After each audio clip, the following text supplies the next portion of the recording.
Officer Thomas Rodriguez stood before his locker in the 47th precinct, adjusting his badge one final time before roll call. After 12 years on the force, the morning routine had become second nature, but today felt different. The weight of what he discovered pressed heavily on his conscience, making his usually steady hands tremble slightly as he closed the metal door. 2 weeks earlier, while processing evidence from a drug bust, he'd stumbled upon something that would change his life forever. A series of text messages on a seized phone revealed an unsettling pattern: regular payments being made to someone within the department.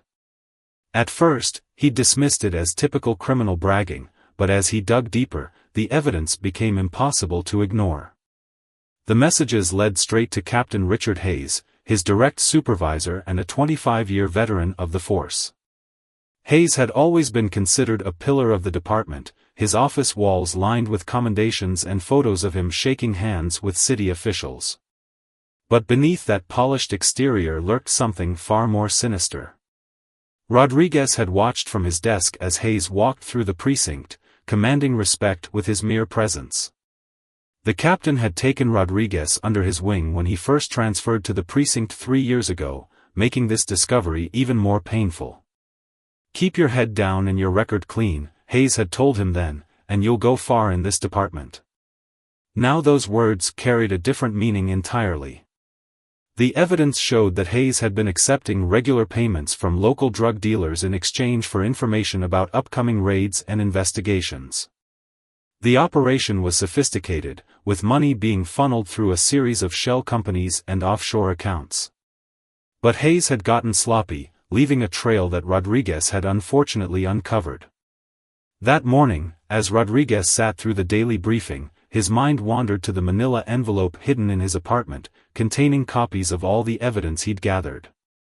The original files were safely stored with his attorney, a precaution he'd taken after spending sleepless nights researching similar cases. He'd learned that whistleblowers often faced severe retaliation, and he needed to protect himself. "Rodriguez, my office after briefing," Hayes called out as the meeting ended. The other officers filed out, some shooting curious glances his way.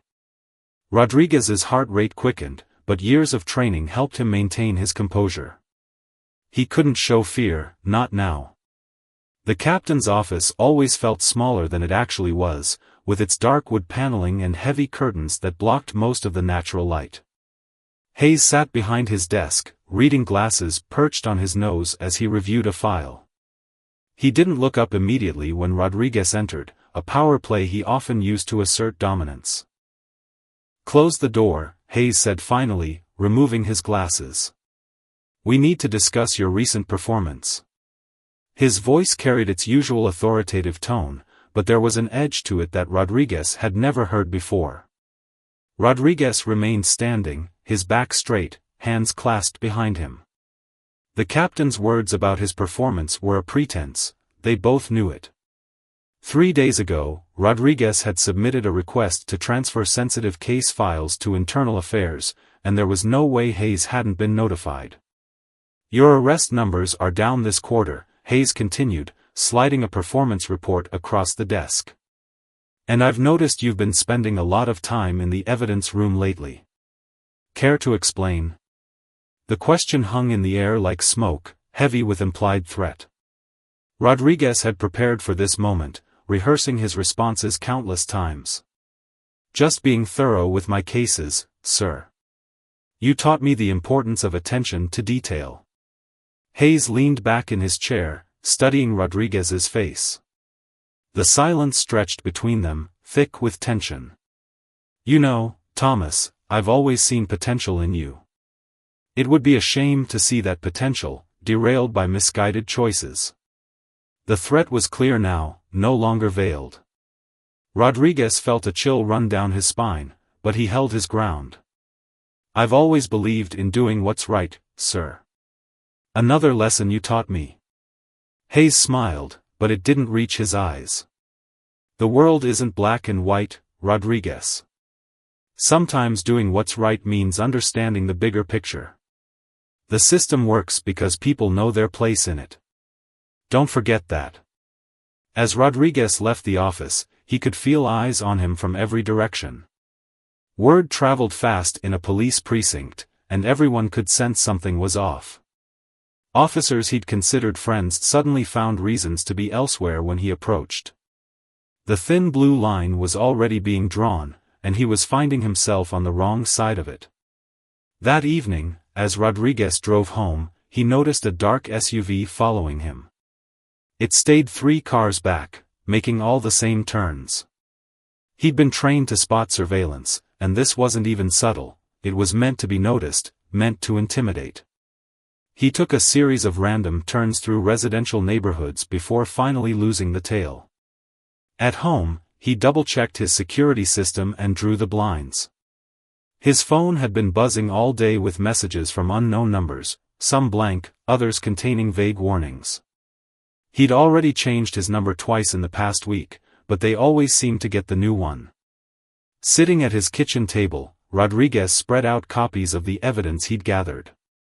Text messages, bank statements, surveillance photos, all pointing to a corruption network that went beyond just Hayes. The captain was just one part of a larger system that had infected the department like a cancer. His hands shook as he poured himself a glass of water. The weight of his decision pressed down on him like a physical force. He thought about his father, who had also been a cop, who had taught him that the badge meant something, it meant standing up for what was right, no matter the cost. A sharp knock at the door made him freeze. It was past midnight, and he wasn't expecting anyone.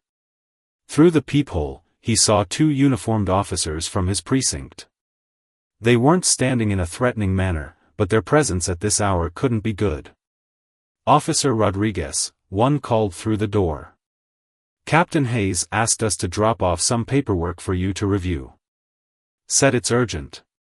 Rodriguez didn't move, didn't respond. After a few minutes, he heard them leave, their footsteps echoing down the hallway. But he knew this was just the beginning. The real pressure hadn't even started yet. As he lay in bed that night, sleep eluding him, Rodriguez thought about all he had to lose. His career, his pension, his reputation, everything he'd worked for could disappear. But then he thought about what he'd be losing if he stayed silent, his integrity, his self-respect, and the very reason he'd become a police officer in the first place. Tomorrow, he would take the final step. He had a meeting scheduled with Internal Affairs, and he would tell them everything. The evidence was solid, but he knew from experience that corruption investigations could take unexpected turns. Hayes had friends in high places, people who wouldn't want this story getting out. But as Rodriguez finally drifted off to sleep, he felt a strange sense of peace. Whatever happened next, he knew he was doing the right thing. The path ahead would be difficult, possibly dangerous, but there was no turning back now. The truth had to come out, no matter the cost. The Internal Affairs office was located in a nondescript building downtown, far from the precinct. Rodriguez arrived an hour early for his appointment, parking several blocks away and walking in circles to ensure he wasn't followed. The morning air was crisp, and few people were on the streets, mostly early commuters clutching coffee cups, too focused on their own worries to notice him. Inside the building, the fluorescent lights buzzed overhead as Rodriguez sat in the waiting room, his manila envelope clutched tightly. The walls were bare except for a few generic motivational posters and a clock that seemed to tick too loudly. Every time the elevator dinged, his heart jumped, half expecting Hayes or his allies to storm in. Lieutenant Sandra Chen from Internal Affairs had a firm handshake and sharp eyes that seemed to miss nothing. Her office was small but meticulously organized, with case files stacked neatly on her desk. "Officer Rodriguez," she said, gesturing to a chair. "I understand you have something sensitive to discuss." For the next 2 hours, Rodriguez laid out everything he'd discovered. The text messages, the financial records, the patterns of suspicious behavior. He explained how Hayes had been warning drug dealers about raids, how evidence had gone missing from certain cases, how officers who asked too many questions found themselves transferred to the worst assignments. Chen took detailed notes, her expression neutral. "This is serious, Rodriguez," she said finally. "You understand what you're risking by coming forward?" Before Rodriguez could respond, his phone buzzed. A text from an unknown number: "Your mother still lives at 1242 Pine Street, right? Nice garden she has." His hands went cold. He hadn't told anyone about this meeting, but somehow they knew. Chen noticed his reaction. "They're already moving against you," she stated, not a question. "We can offer some protection, but I'll be honest, this won't be easy. Hayes has connections throughout the department, and some reach into our division too." Rodriguez left the Internal Affairs office feeling both relieved and terrified. The evidence was now officially in the system, there was no going back. But as he walked to his car, every shadow seemed to hide a threat, every passing car a potential tale. The next day at work, the retaliation began in earnest. His locker had been broken into, its contents strewn across the floor. His patrol car had 2 flat tires. Simple things, but messages nonetheless. The other officers maintained their distance, now not even making eye contact. Hayes called him into his office again, his manner completely different from before. Gone was the fatherly mentor act, replaced by cold fury barely contained beneath a professional veneer. "You've made a serious mistake, Rodriguez," he said quietly. "Things are going to get very difficult for you." "Is that a threat, sir?" Rodriguez kept his voice steady, though his heart was racing. Hayes smiled, but it was more like a predator baring its teeth. "Just an observation. You know how these things go. Internal affairs investigations are complicated. Evidence gets lost. Witnesses change their stories. And officers who can't be trusted by their partners often find themselves without backup in dangerous situations." The implied threat was clear, but Hayes was too smart to make it explicit. Rodriguez left the office feeling sick to his stomach. He'd known there would be consequences, but the reality was hitting harder than he'd expected. That afternoon, he was assigned to patrol the worst neighborhood in the district, alone. His usual partner had suddenly called in sick. As he drove through the dark streets, every call he responded to felt like it could be a setup. Would this be the moment when he called for backup and found only silence on the radio? The pressure continued to mount over the next few days. His mother called, crying, saying someone had broken into her house but taken nothing, just left all the photos of Rodriguez's father, the retired cop, face down on the floor. His bank notified him of suspicious attempts to access his accounts. Anonymous complaints about his conduct began flooding into the department. But Rodriguez had prepared for this. He'd installed security cameras at his mother's house weeks ago, catching clear images of the intruders. He'd documented every threat, every incident, building a paper trail that couldn't be ignored. Each act of retaliation only added to the evidence against Hayes and his network. The breaking point came when Rodriguez discovered his brake lines had been tampered with, not cut completely, but damaged enough to potentially fail at high speeds. It was a professional job, meant to look like an accident waiting to happen. He took photos and added them to his growing file. That night, as Rodriguez sat in his apartment reviewing his options, he received an unexpected call from Officer Chen at Internal Affairs. "We found something," she said, her voice tight with urgency. "Hayes isn't just protecting drug dealers, there's evidence of connections to human trafficking operations. This goes higher than we thought, possibly to the commissioner's office." The news hit Rodriguez like a physical blow. He'd suspected the corruption went deep, but this was beyond what he'd imagined. It explained the intensity of the retaliation. They weren't just protecting a corrupt captain, they were protecting an entire criminal enterprise that had infiltrated the department. "We need to move faster," Chen continued. "But we also need to be careful. These people have everything to lose, and they're getting desperate. Watch your back."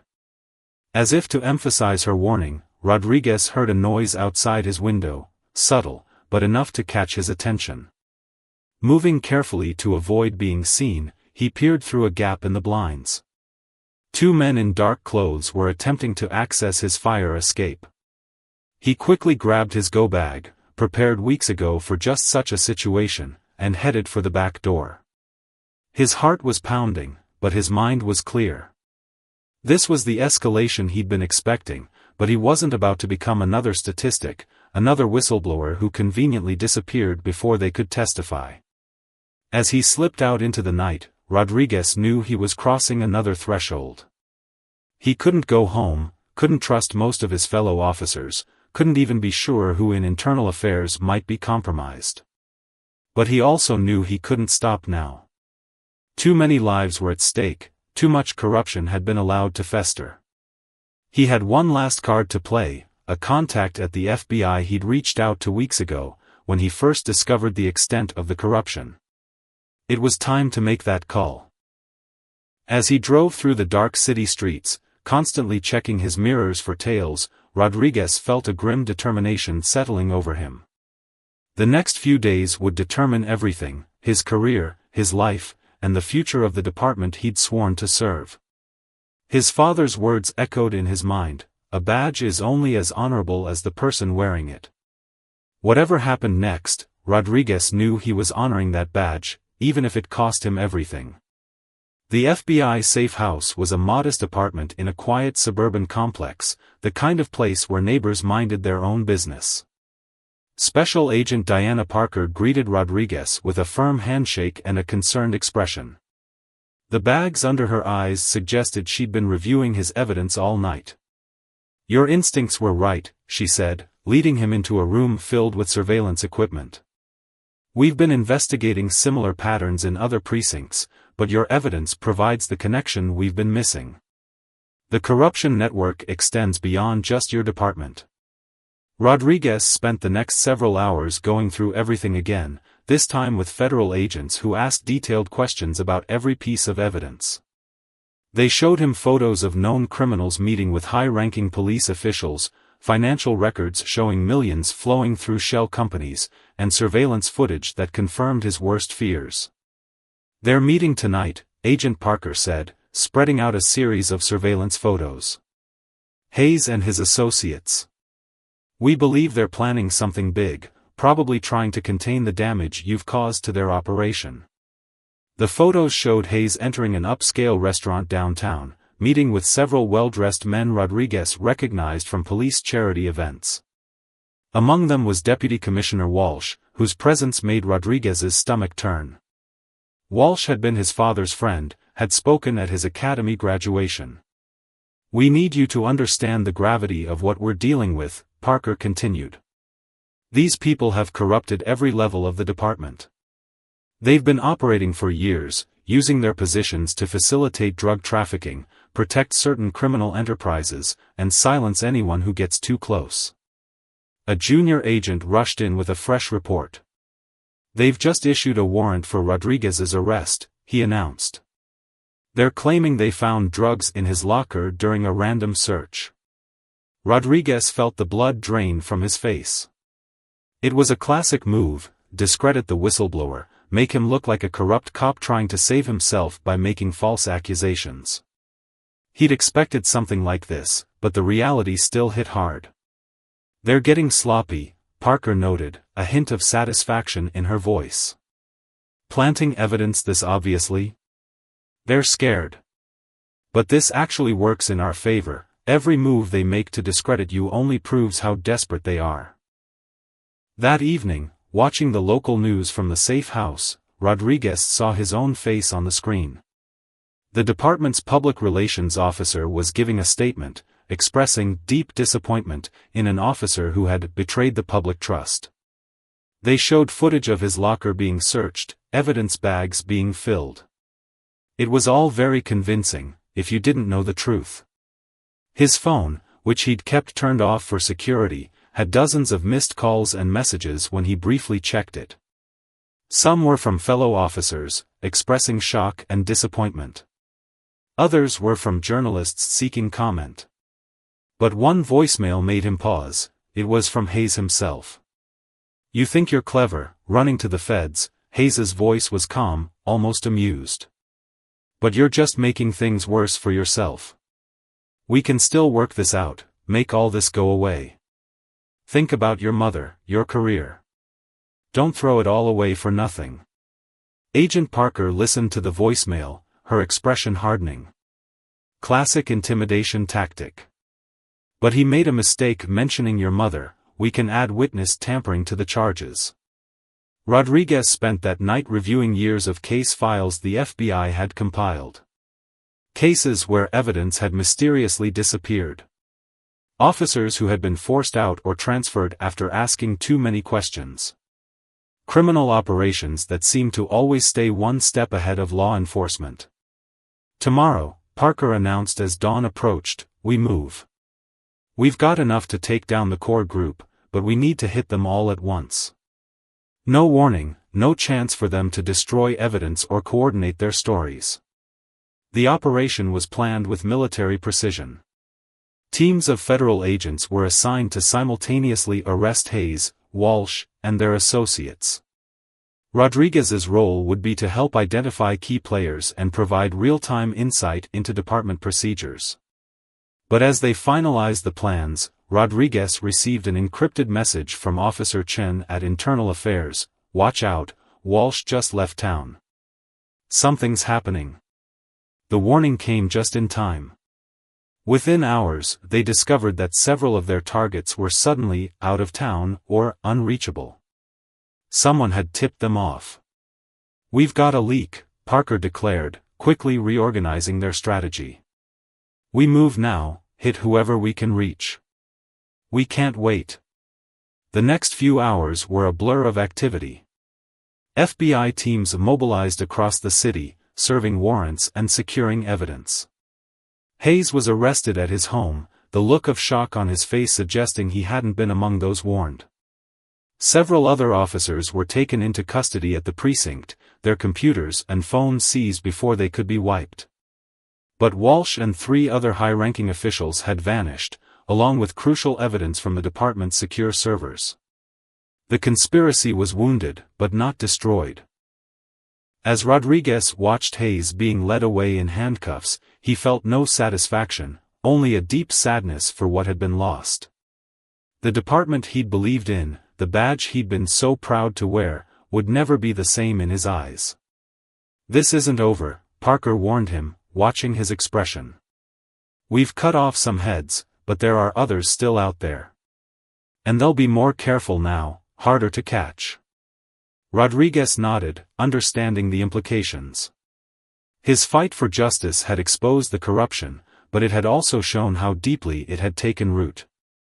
The real work, rebuilding trust, reforming the system, ensuring this couldn't happen again, was just beginning. As the sun rose over the city, Rodriguez thought about all the good cops he knew, the ones who served with honor every day. They deserved better than to have their badges tarnished by corruption.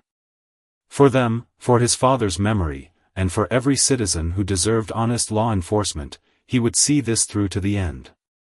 The war wasn't over, but the first battle had been won. And Rodriguez was ready for whatever came next.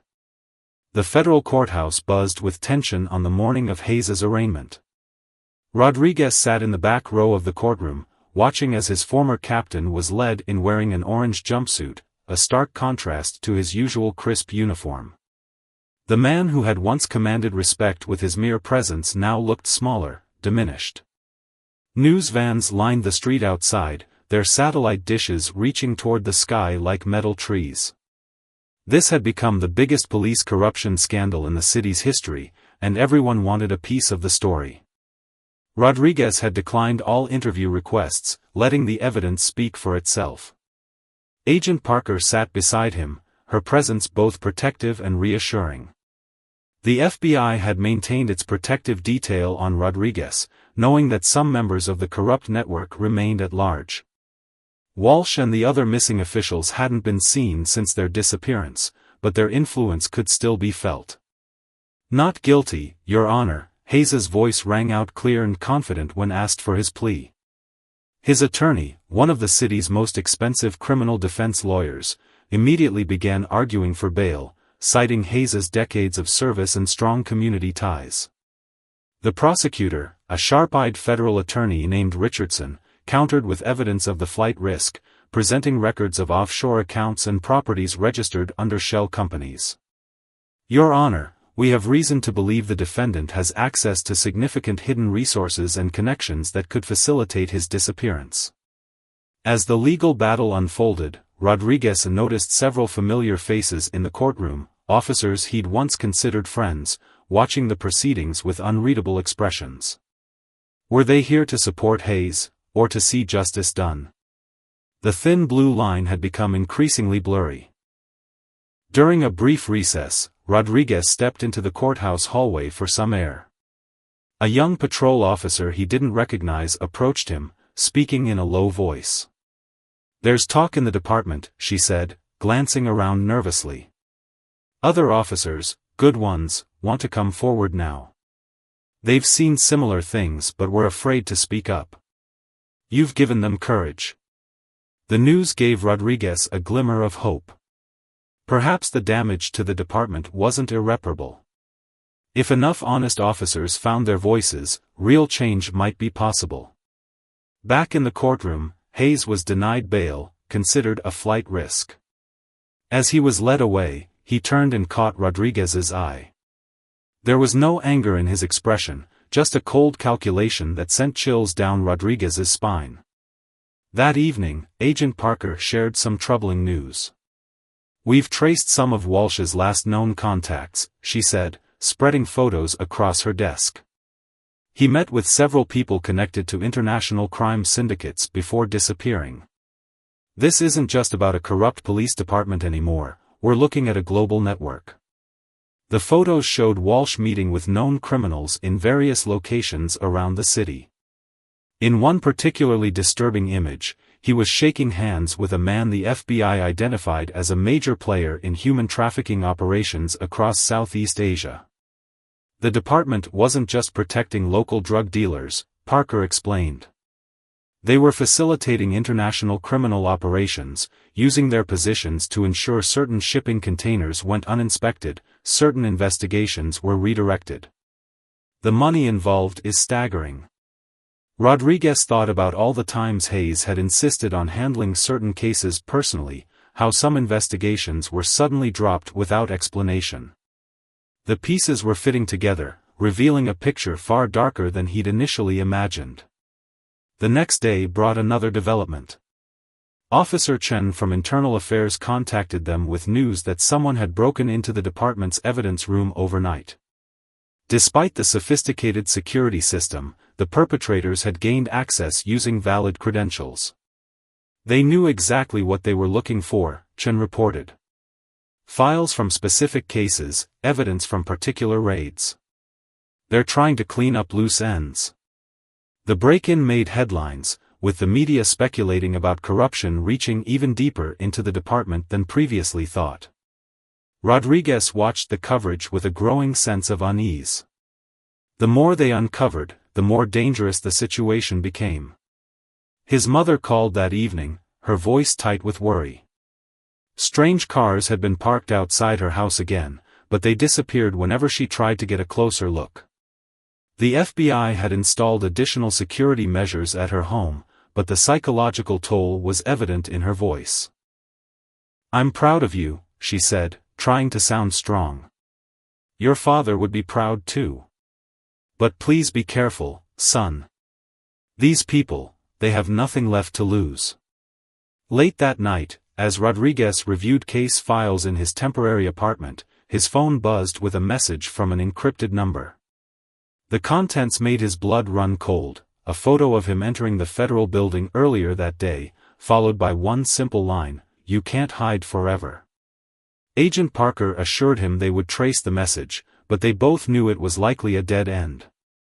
The warning was clear: despite Hayes's arrest, despite the ongoing investigation, the corrupt network was still active, still watching. The investigation had exposed a cancer within law enforcement, but removing it would require more than just arrests and indictments. It would require a complete overhaul of the system that had allowed such corruption to flourish in the first place. As Rodriguez lay in bed that night, sleep eluding him, he thought about the young officer who had approached him in the courthouse. There were still good cops out there, ones who wanted to serve with honor. For their sake, and for the sake of the community they were sworn to protect, he had to see this through.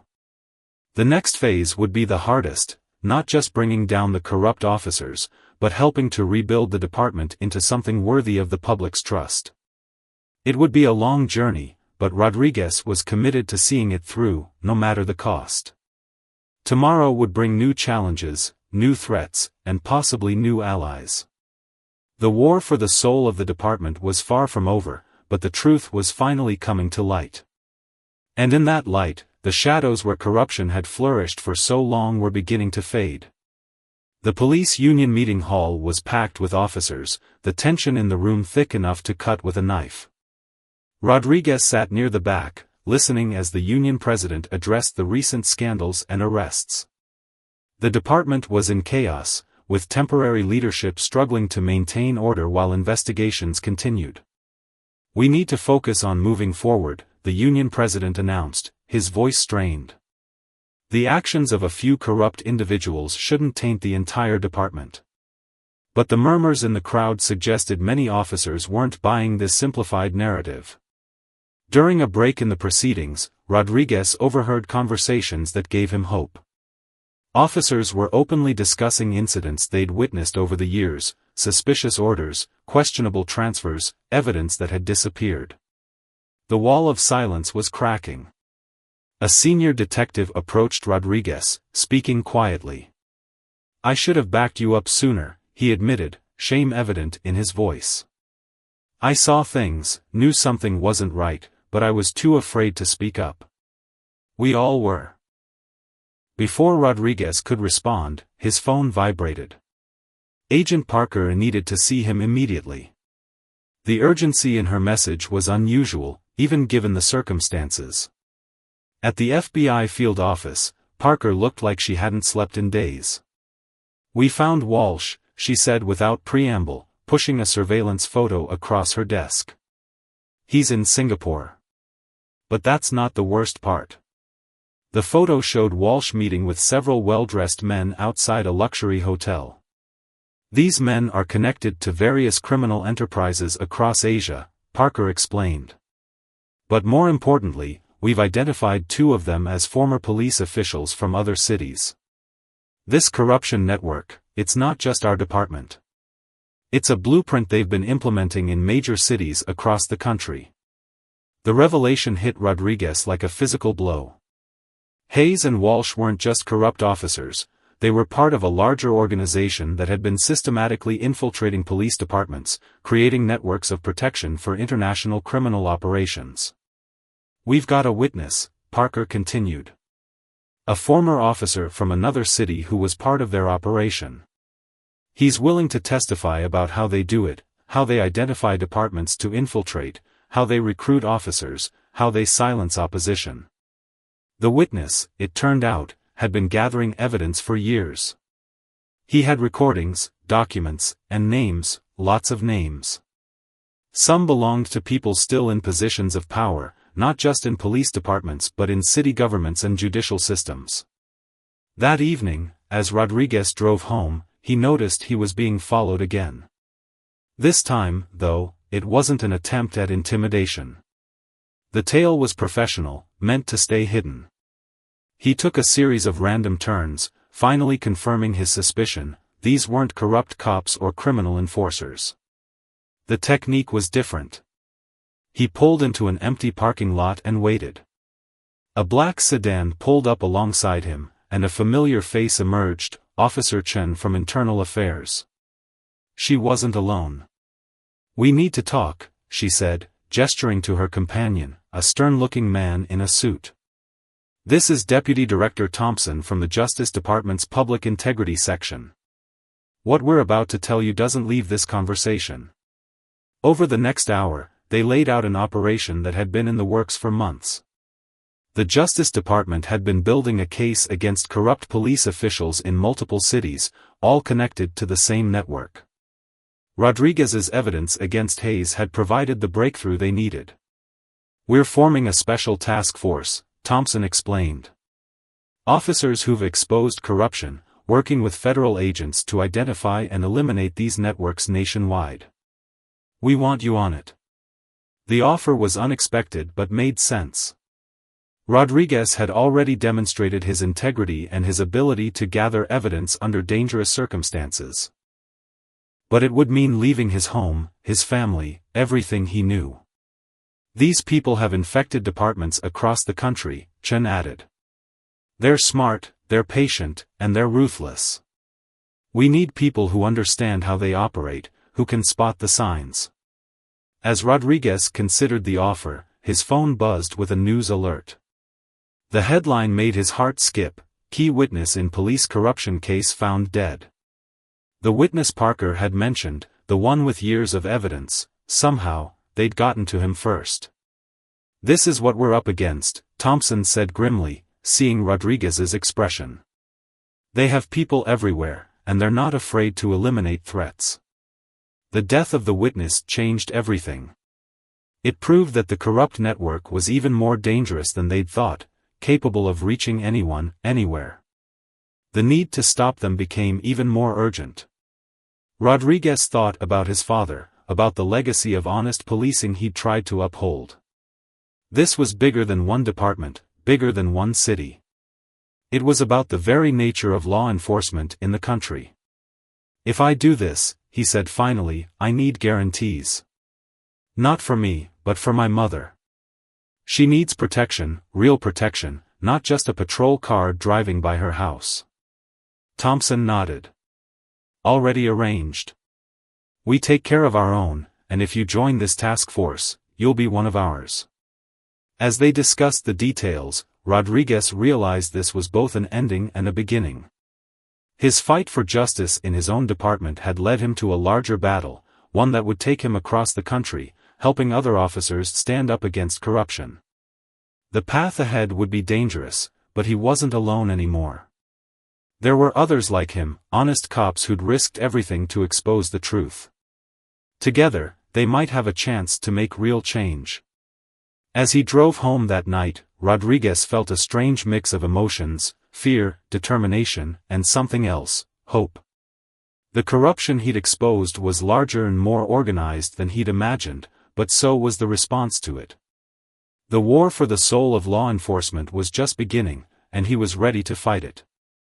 The task force headquarters was housed in a nondescript federal building in Washington, D.C. 6 months had passed since Rodriguez had accepted Thompson's offer, and in that time, his life had transformed completely. The wall of his new office was covered with photos, documents, and connection maps linking corrupt officers across different cities. His first assignment had taken him to Chicago, where a pattern similar to his home department had emerged. Working with local officers who'd noticed irregularities, they'd managed to uncover a network of corruption that mirrored what Hayes and Walsh had built. The same methods, the same protection schemes, even similar offshore accounts. "We've got movement in Boston," announced Agent Lisa Torres, one of his task force partners, as she rushed into his office. 3 officers there have reached out through secure channels. They've been documenting suspicious activities in their department for months. Rodriguez reviewed the preliminary report. The pattern was familiar: drug seizures that never made it to evidence, investigations suddenly shut down, honest officers transferred to dead-end assignments. But there was something new this time. "Look at this," he pointed to a series of financial transactions. "They're getting bolder. Instead of using offshore accounts, they're routing money through legitimate-looking police charities. They're adapting to our investigations." The discovery was concerning. The corrupt network was learning from each exposure, each arrest, making their operations harder to detect and prove. They were evolving. That evening, during a secure video conference with Officer Chen, who was now heading her own anti-corruption unit, they discussed the changing tactics. "They're using our own reforms against us," Chen explained. All these new transparency initiatives? They're hiding their illegal activities behind a wall of seemingly open procedures. A knock at his door interrupted their conversation. Agent Parker entered, her expression grave. "We've got a problem," she said, handing him a file. "Remember that officer in Miami who was about to come forward? He's gone dark. No contact for 48 hours. Rodriguez felt a familiar knot in his stomach. They'd seen this before, whistleblowers who disappeared just before they could testify. Sometimes they turned up later, claiming they'd made a mistake.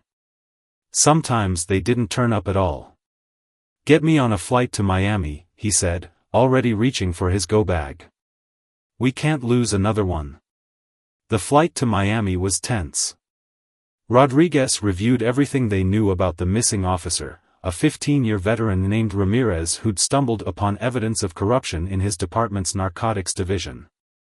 Like Rodriguez months before, Ramirez had carefully gathered evidence, built his case, and reached out for help. Unlike Rodriguez, he might not get the chance to use it. In Miami, the heat and humidity hit like a wall as Rodriguez stepped off the plane. Agent Torres, who'd flown in from another case, met him at the airport. "We've got a location on Ramirez's phone," she said as they walked to her car. "It's been stationary for the past 6 hours." The location turned out to be a storage facility on the outskirts of the city. Working with local FBI agents, they approached carefully, expecting the worst. Instead, they found Ramirez alive but shaken, hiding among the storage units. "They came to my house," he explained, his voice hoarse. "Not to threaten, to negotiate. Offered me a promotion, a clean slate, more money than I'd make in 20 years on the force. When I refused, they showed me pictures of my kids at school. The fact that they'd tried to buy him off first was new.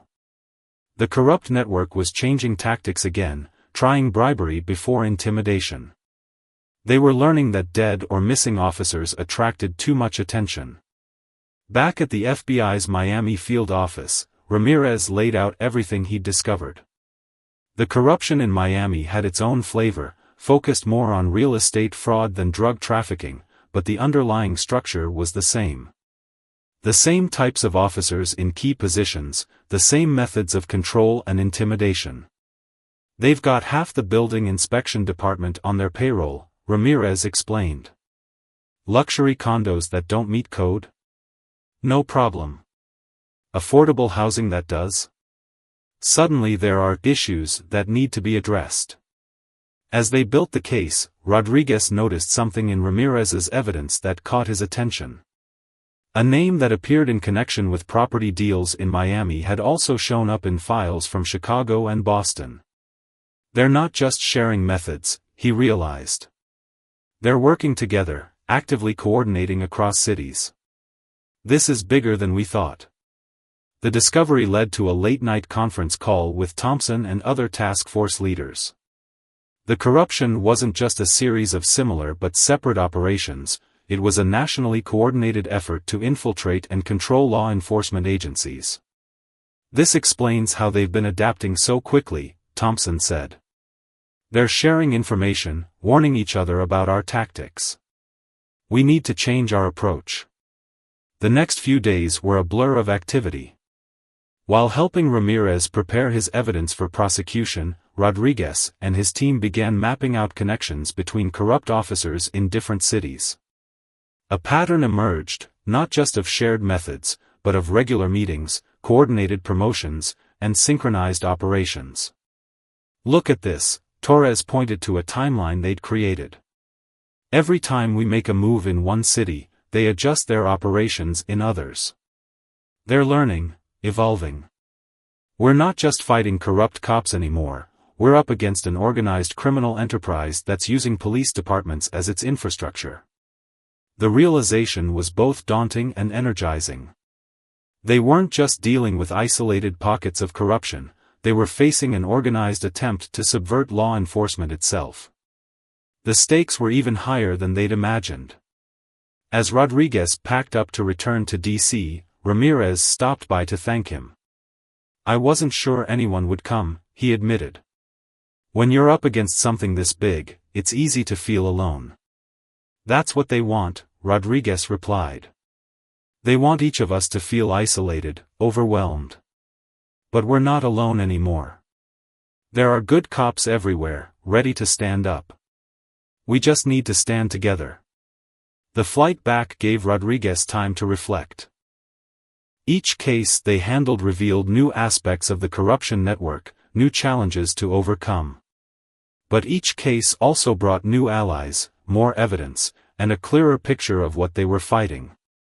The war wasn't just about arresting corrupt officers anymore. It was about changing the system that allowed corruption to flourish, about building networks of honest cops as strong as the corrupt ones they were fighting.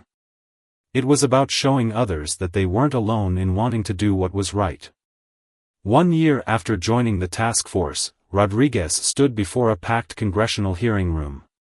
The evidence they'd gathered had led to this moment, a full congressional investigation into systemic police corruption across the nation. Behind him sat rows of officers from different cities, each with their own story of standing up against corruption. Ramirez from Miami, Chen from Internal Affairs, and dozens of others who'd risked everything to expose the truth. Their presence was both support and testament to how far they'd come. The corruption we've uncovered isn't just about individual officers breaking the law, Rodriguez testified, his voice steady despite the cameras broadcasting his face across the nation. It's an organized criminal enterprise that has systematically infiltrated law enforcement agencies across the country.